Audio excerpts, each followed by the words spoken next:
Congratulations on purchasing your Equetech Inferno heated riding gloves. It's going to be a game changer for you this winter. You've obviously scanned the QR code on the back, which gives you instructions, but I'll just go over a few features while I've got you. So these gloves have 3 heat levels, which I'll show you when we attach the battery. You should receive a pair of gloves with 2 boxes which have a battery in each of the gloves.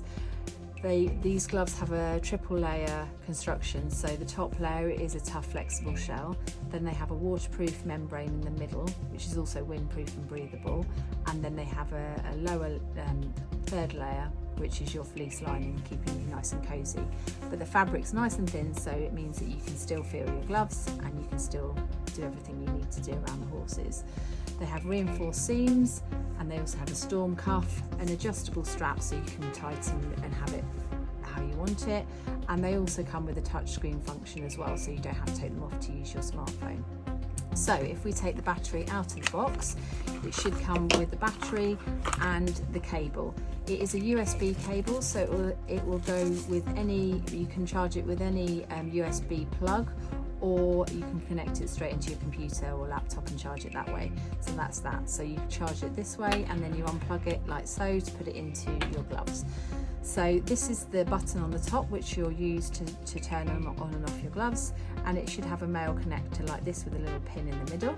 So if we open up this waterproof zip here, and you'll see if you locate the female section here, which is the part that attaches to the battery.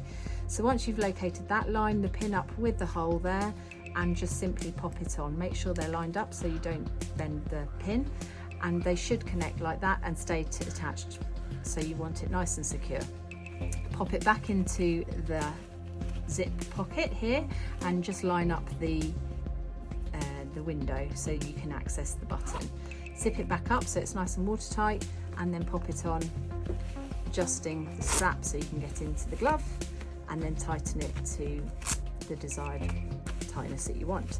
So once you've got the glove on here, you can locate the button, and you simply hold the button down to turn the battery on.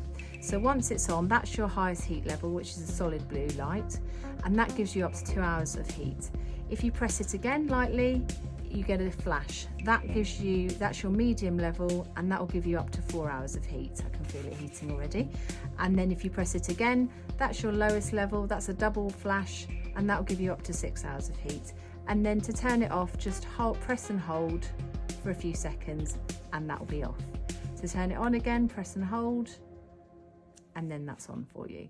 So you can, if they get too warm and you're like, actually my hands are fine, to preserve the battery, just press and hold, and that will turn it off. And then if you need to wash the gloves, just pop the battery back out, and that's the reverse of what we did before. Or if you need to charge them, and you just literally just pull it apart, hold it securely and pull it apart like so, and then you can charge your battery. And then before you wash them, just seal that back up, and off you go. Happy riding.